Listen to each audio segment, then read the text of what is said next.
I definitely am around, but I cannot yet share the screen. So I think you may have to make me something similar to a host.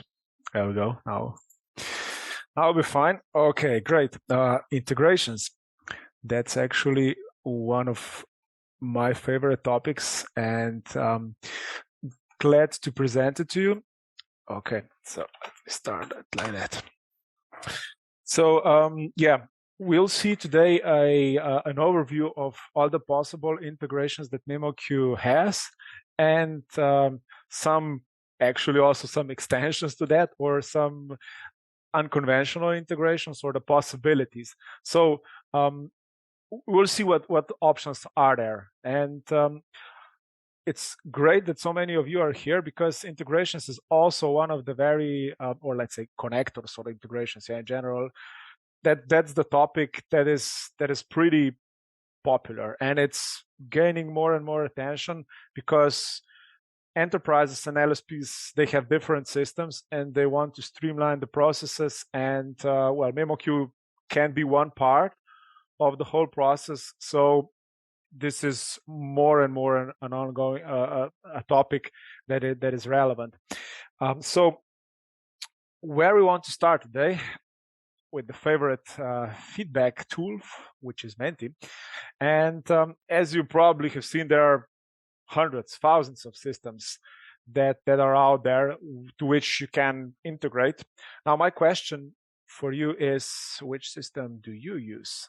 So if you can go to the website, www.menti.com, I have a question for you, so that you can, let me present this, so that you can tell me, or you can tell us, what is your preferred system, and then maybe we can, or I can share some news, or give you some information about what memoQ can do in that sense. So the website is www.menti.com, and the code is 99768489. www.menti.com, and then 99768489. So there are out there some systems that we know that are meant for translation, and or managing the source content in the way that it is meant for translation. But there are also definitely some out there that are not meant for that, but still can be used for somehow managing the translation or doing something with it. So here I said, or I wrote, CMS or business or content management systems. Some even have CCMS, and BMS and ERPs and all similar concept. The point is that you have the place where you manage the source content. Okay, and the goal would be then to pass this content over to memoQ for localization or for translation. So I'm wondering which systems are there, and you already provided some nice answers. XTRF stands out here, Plunet and WordPress. Customer portal, okay, that's a universal one. HubSpot as well, SharePoint Online, Plunet, GitHub, Cosima Go. Okay, I'm looking for some that I don't know yet. Can share, Salesforce, okay, requested, Contentful, HubSpot, Git, AM Pasolo as the Elixir files. Okay, that's yeah, okay. It is a tool for localization, for localizing XLIF files.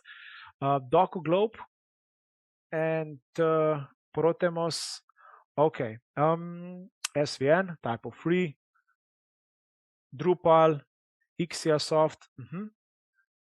Okay, so those are kind of all the usual suspects, I would say, and we'll mention them definitely as we go along, and I'll tell you what the possibilities are when we come to integrations. So I can also share this with you. It's a nice word cloud. I can leave that one run for a minute or so that everybody can contribute who wish to contribute. And now let me go back to the presentation and give you first an overview in context of integration.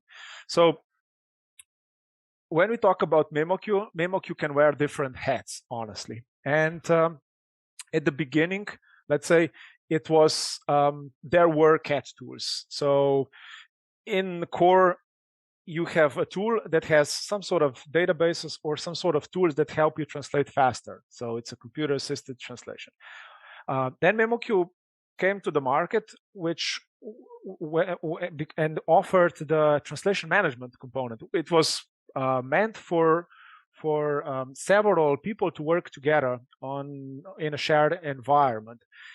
In that sense, the role of project manager got kind of born, and you would be able to not only control or use the translation memories, the resources, term bases, but then also manage translation. In that sense, memoQ can be also a TMS tool, and that's one of the focal areas that we have. Plus, it can also be, or it is usually in that setup, a CAT tool as well. So a project management component and a CAT tool. memoQ can also be in the chain, let's say, where we have a business management system like XTRF, Plunet, Portemos. We have seen that. In that case, memoQ will not be used primarily to do project management. Instead, in that role, it will mainly be used as a CAT tool, with the addition to control the resources. So to tweak the templates, to tweak the settings related to translation memories, term bases, live docs, all that.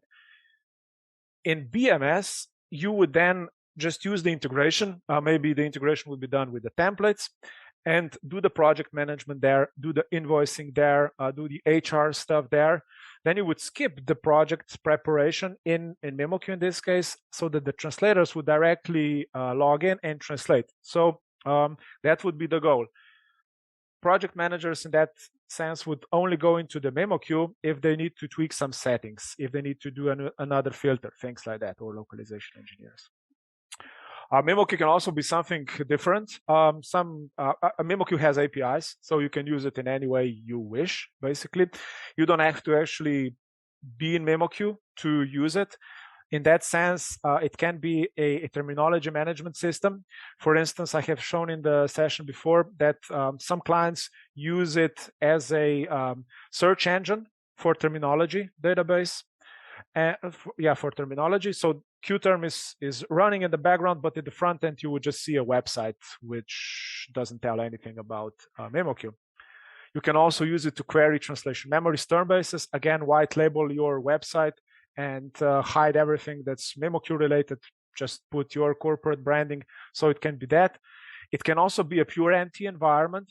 memoQ doesn't have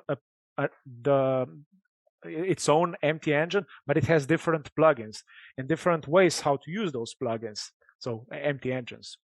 And you can use the API to send the requests, send files to memoQ.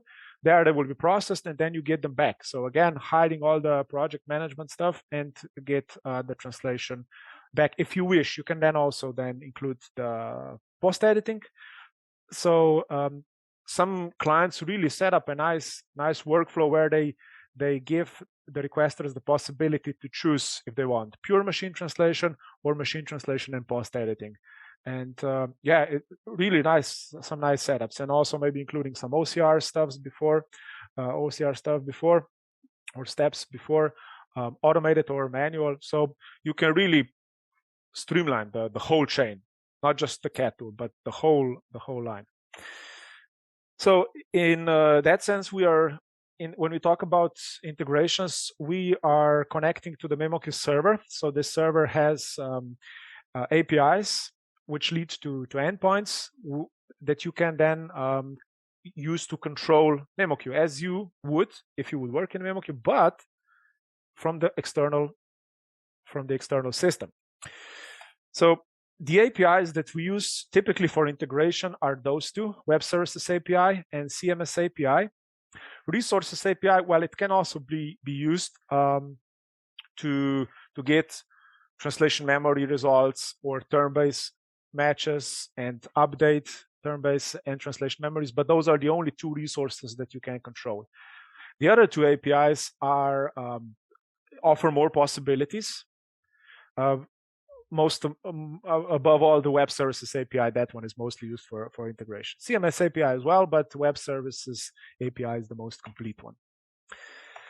Now, let me share with you the current list or the current public list of connectors. And I'll mention briefly what they do. So we have here the WordPress. WordPress was also in the word cloud that we have created, standing out a bit. It's popular website management system where you can create and manage translations. And if you want to use a memoQ connector, you have to have this WPML plugin installed. It's I think 70 or 80 euro. It costs that much, so it's pretty affordable for an enterprise especially. And then you can use it. And my colleague Philip has presented this. So if you wish to see more about that, please check the recording. Similar to this one, let's say the concept has eSpirit or First Spirit.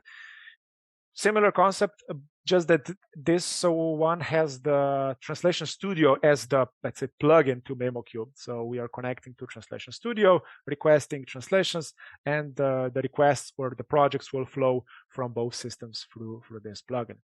Adobe Experience Manager, that's the connection we have established recently. It was a custom build. So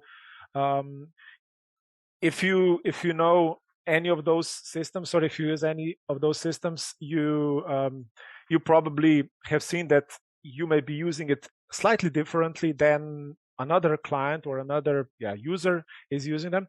So here we come to a very important question, like connectors in general. It's difficult, I mean, it's honestly impossible to build a universal connector, because if you check memoQ, you will definitely use it slightly differently than somebody else. There is no like universal usage of memoQ or universal usage of Adobe Experience Manager or any other system. So each client has their own ways. So what we are doing, we are building now custom connectors, and we are then tweaking them to clients' wishes. Except in the cases where we have, let's say, for instance, WordPress that has this WPML plugin, which is developed by a third party. Here, we connect to this one and they connect to WordPress. So in this case, it's a slightly easier job for us. But still, there are some things that WPML does not cover, some fields, and there we have to find custom solutions. Same thing for this case. So Adobe Experience Manager, those three actually fall kind of in line together. Now, to mention the other ones, Taxi for Email is allowing you to streamline localization of marketing campaigns. Then we have a very popular Git connector, GitHub, Git repositories. Software is often written, or software code is usually stored in Git repositories, is often stored in Git repositories, and there is very important that things are in line, or we say that we have certain code or certain files in branches. So we have a localization branch, which we then merge to the core product, so that everything then falls in line, so that we get a build of the software. So we have to be really, we have to know how to manage those branches, and we have built a connector that knows how to pull those branches, how to push the content back, and you can translate or you can localize content continuously.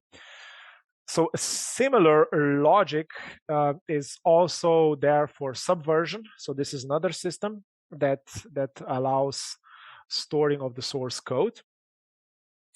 And also we have here Gridly, which falls into this category of software localization, but Gridly is slightly different. It's like, I'll show you that.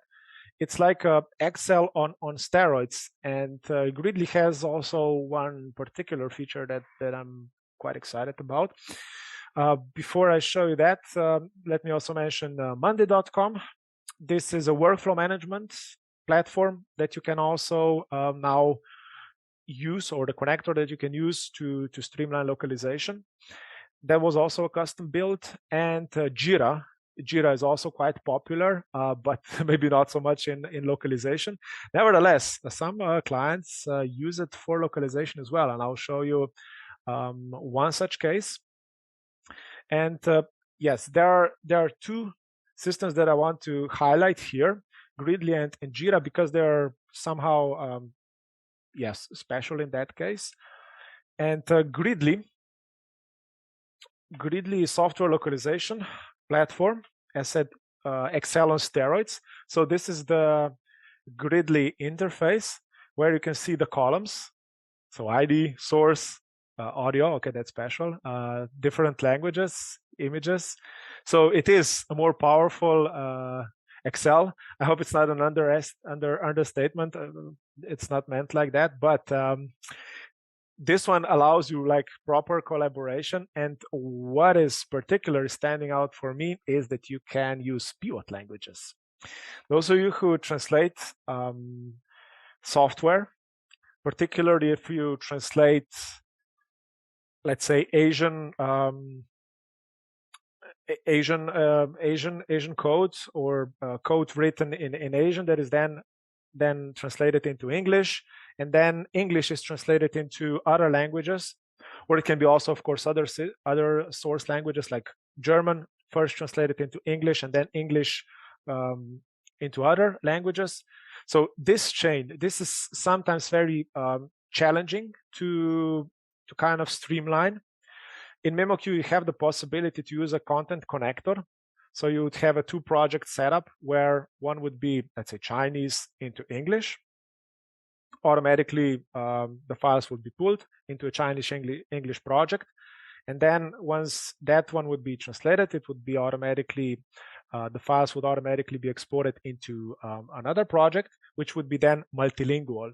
So it is not impossible, but it is not that neat as Gridly has it here. So honestly, like with Gridly, you can set up dependencies, and then once a certain column changes that is depending on the other one, you will see that it's out of date, and then you have to you can then translate it.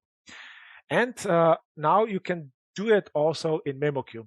So you would send over the new files and or the new content, and then have it localized there and use all the advantage of QHX, translation memories, term bases, all the leverage that memoQ in that case can offer. So this is pretty cool. Pivot language support. And the other case I wanted to show you today is Jure. Jure is interesting because it was a custom build, and we have built a connector in 5 months, I would say, from scratch, and we could actually even do it faster if it would be really needed. Why Jure is interesting? Because it's a ticketing system. We use it, memoQ, internally for bug fixing. So if you have bugs, they will typically end up here, and then we would apply different priority, different people would get assigned. So it's not meant for localization. But there was one client, and actually there are several clients that use Jure also for managing projects. So here is one of them, and what this client was aiming for is to, when they got a request from there, actually they have also a more sophisticated system. They have it linked to a Jure to another system. But the thing is that they need to translate attachments, which you can see here, or the files would be presented as links in description. And then the project manager would have to decide what should be translated. So this was one task. The other one was they have this custom field which as word count basically in English. So this, they also wanted to have it populated. So we needed to send files to memoQ, analyze them, and then update this field. And yeah, it needed to be nicely sent to memoQ. So we did this plugin. This button is actually a plugin, a custom plugin. So when you click on it, you will open another window where you can select if you want to send the attachment or if you want to send the CRM files, so those links. And then you can also select a template or create a, select a template and then send over the project to memoQ. So there it would be automatically created. That template can do, well, a lot of things, basically everything, even assign files if you wish to, but definitely pre-translate, assign proper resources, take care of the workflow steps. So all of that can be done. And once you would translate, you would just click deliver and return, which you would usually do when you are done with the translation. And then the localized or the translated files would end up either in the attachment or as the description link. So it's pretty neat. It was not meant, so Jira was not meant to be used for localization, project management, but those things can be turned into also project management platforms for localization. So nothing is impossible, I would say, if you have a system that has some sort of an API and some sort of possibilities. Now this one was a bit more, let's say, easier. I have also seen on the word cloud that there is, for instance, HubSpot. By the way, HubSpot has their own memoQ connector. They build it, and I've seen the case. And there it's not that straightforward. It's not impossible, but it's a bit more complex because in HubSpot you have more possibilities. The structure of the content is not really ideal for localization. Also the file formats. With HubSpot you can do a lot of things. You can also add different modules or different plugins. And if you want to translate content from there, the files that you get out of HubSpot can be quite nasty. Fortunately, memoQ has flexible filters, but still it's tricky. It's definitely not trivial. So bottom line, if somebody says they have they have a universal HubSpot connector, they are not true. And we have to check the use case, but we have some understanding. And if you would like to have a custom connector, that's I'll get back to that one, but we can build custom connectors like we did for Jira, for Monday.com, for Gridley, and Adobe Experience Manager. So actually, we are building them more and more right now, and I'll talk about that a bit later. So then we go to business management systems. Here we also are making progress. So those are our partners: Plunet XDRF, Deolink, Flowfit, Consultec, right? Be-Lazy, Language Business Solutions, and Protemos. The longest integration or the deepest integrations we have with Plunet XDRF. The newest ones are from Deolink and Protemos. Flowfit Language Business Services or Solutions are also there. And here I would like to raise one important thing, and that is sometimes clients ask us, hey, which system would you recommend? And this is honestly a question that is very difficult to answer. And honestly, it's, I would say not fair to answer it straightforward like that without really understanding the whole picture. The problem here is that even though, let's say, you are maybe looking into a system that is very sophisticated, the other system may have a specific feature that is really tailored for you. So what we can do in that case, like if you are interested in a BMS integration, like we have very good relationships with all of these guys. So what we can do for you is we can organize a joint presentation for you or a pitch so that they know what you need. And then, yes, we can do a proof of concept together. I think that would be the most fair way to approach this. because without really understanding what you need, the answer that we can give will not be accurate. Let's say it like that. And if you have seen systems like this in action, you have noticed that they are sophisticated. There are at least some of them are at least so sophisticated as memoQ. So it's very challenging for us to always know what's the exact thing in all of them. So the fair way would be to prepare a joint presentation, a joint call for you, and then we can really focus on the details. Like there is also one here that maybe would be in the separate category, and that is be lazy. I put be lazy here because yeah, I didn't know how to categorize it better. But why is be lazy interesting? Because usually when you integrate systems, BMS systems, the path of content is usually, let's say, Plunet to memoQ, XTRF to memoQ. Or you can have, let's say, other systems like, I don't know, Magento, Plunet, memoQ, or Sitecore, XTRF, memoQ. It's always that direction. But what BeLazy does is it can also work in the other direction. So you would create a project in memoQ, and then through BeLazy send it over to Plunet or XTRF or Protemos.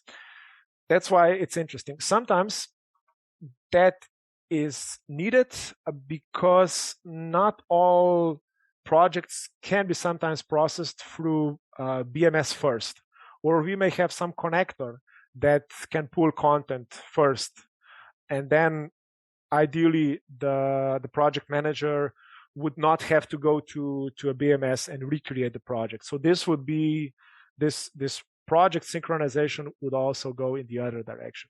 So that's why you can check out BeLazy if you're interested in that case as well. And then we also have platform as a service when we talk about integrations. So we have our partner iLanguage, which has been with us for a couple of years right now. And through iLanguage, you get also access to another list of connectors. So we have here Adobe, Sitecore, Drupal, WordPress, EPN, Contentful, Umbraco, Content Stack, and DNN. So nice thing about this is that the interface when you are working with iLanguage is always the same, no matter if the end system is Adobe, Sitecore, or Contentful. So you always pull content from those systems, you pull it into the working bench of iLanguage, select the content for translation, and then you pass it on to memoQ. So the projects will be created, they will be synced, and then you work as the linguist in memoQ, as a project manager in iLanguage. So you don't mix the environments. I mean, ideally you would work only in one system. So that's why iLanguage is interesting. But that's definitely not all. Clients are creative, you are creative. We see this every day. And you build your own connectors, you have knowledge, you have IT departments, or you're just curious. And these are just some connectors that we are aware of, but there are definitely a lot more that are homegrown and appear maybe nowhere. So for instance, Zilio, as you may know, this is also can we call it platform as a service? I guess we can in that sense. So Zilio also offers different connectors, let's say end connectors. So we would connect memoQ to Zilio and to Sitecore, for instance. The logic behind Zilio, or the connector between Zilio and memoQ, is currently going through a watched folder, so our content connector. So we get content from Zilio into a specific folder, we translate it using content connector, and then export it back to another folder where Zilio will pick this up. The same logic or similar logic can also be applied to different other connectors, and I'll talk about it a bit later. Acrolinks, this one is also quite interesting. This one is a connector that connects Acrolinks and Qter. So what it does is it pulls, with the help of API, terminology databases from Qterm and makes them available in Acrolinks so that, for instance, software developers can have access to the terminology. This can also be scheduled so that you would daily upload your Acrolinks database. Usually this sync goes in one direction, but if necessary, you can also do it bidirectional. As said, HubSpot did their own connector, which is pretty great. We also hear requests for HubSpot.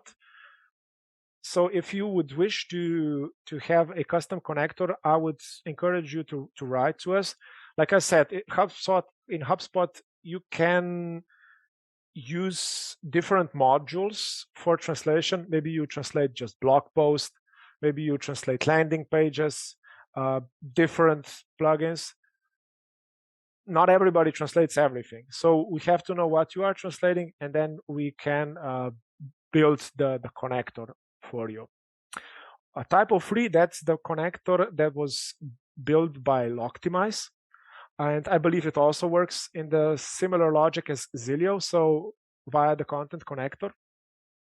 Keywords also developed Xlock, so this is a connector for software localization. And we also have Antidote integration. That one is well, it's an integration, but it checks. It helps you maintain good quality of text, English and French.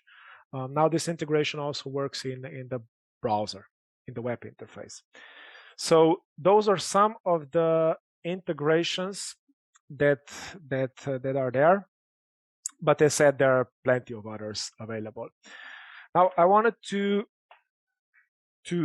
talk about custom development or connectors in general. So we hear about custom requests or connector requests basically daily. And there are usually two ways how to approach this. First, if you have, let's say you have a system, source system that you want to connect to memoQ, we can first check if that system has the export and import option there. If it does, that's great. And then we can check the format.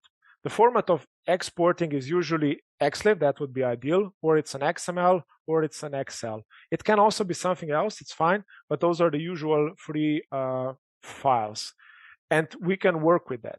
Then we would connect a content connector to a specific folder that you would use to export this content from the system. And then content connector will pull this into memoQ, translate it, put it into another folder where the system can then pull it in. This can, in some cases, be automated.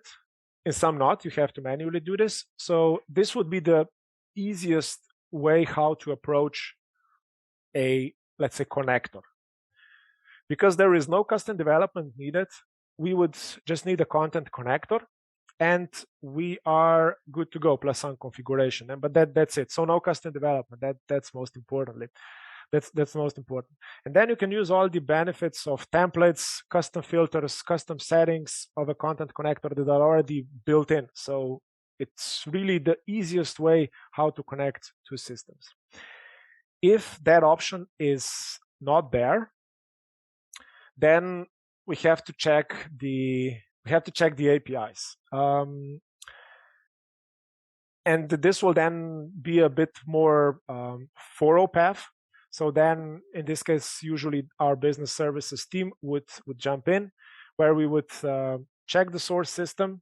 Usually, we'll check the API if it maybe has a plugin. Like for instance, Salesforce was requested yesterday, and Salesforce has a specific. Well, it's a module, translation workbench. So we would theoretically then connect to that module, which would pass on the content to us, to memoQ, and this is how you would streamline the file flow.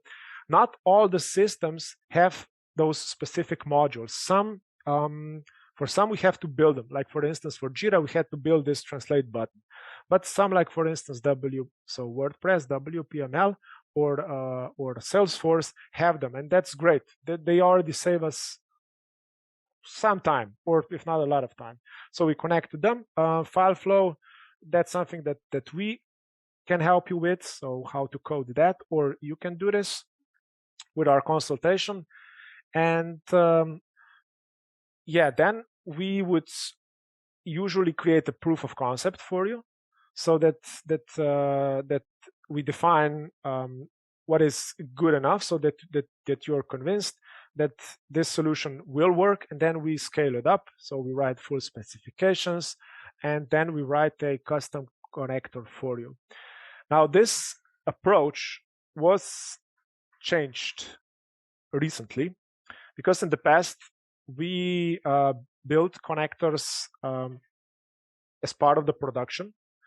So we were a bit more limited in that sense, but now we are a bit more flexible, and we also see this as a strategic point. We see that you guys are requesting integrations frequently, and I doubt that this will actually go away. I think there will be just more systems trying to be connected together.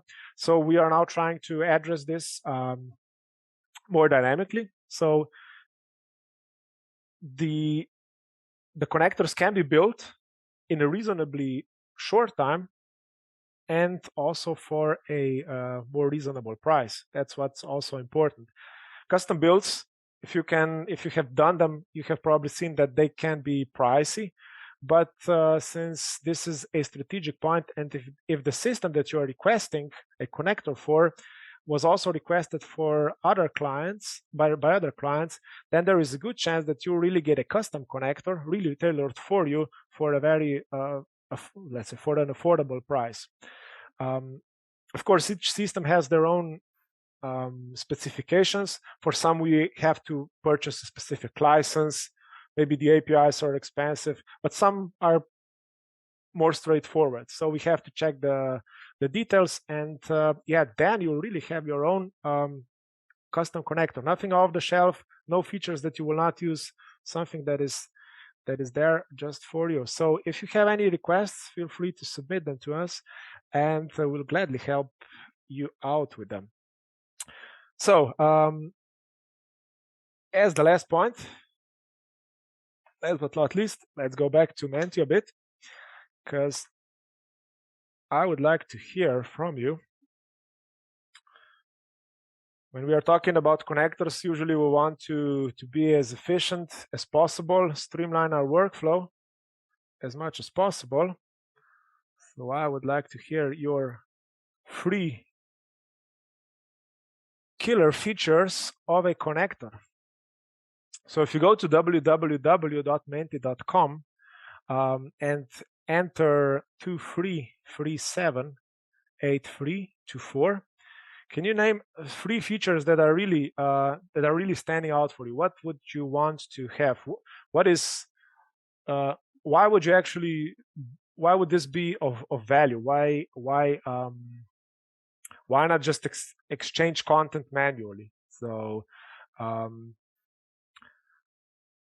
there are some usual. Let's go back. So www.menti.com and 233783 and 24. So I thought about inviting you in participating in or inviting you into drawing up a diagram for a connector, but that would be a bit tricky, because like systems are different, honestly. As said, some have plugins, some do not, and some have specific buttons that you can click, and then you just send the package, and you are good to go. So the thing is, when you are working in your system, those that are having those systems, what is the thing that is kind of like most important for you, or it's really time consuming, or that really would make you like buy this connector. That it's not like really the price is so important, but the value that the feature brings would justify actually the investment. So we have some. Okay, so here we have a bit more. There we go. Simple. That should be it. Simple should be the goal for all the tools. Actually, that's also that's also our motto. By the way, this is interesting because we were once trying to count all the features that memoQ has and all the possibilities in ways how you can use memoQ, and we don't have actually the exact number, but the number of features is like spanning from some thousands to 10,000. And now imagine being a newcomer to memoQ, if that's simple. So it's definitely not, but we are aiming to, and that's actually a challenge, like how to put all the functionality into a simple solution, like that you would have this translate button and we would just know what to do. And those three that are standing out here: simple, automation, and flexibility, especially flexibility and simplicity. That's the holy grail, I would say, of building connectors and building tools.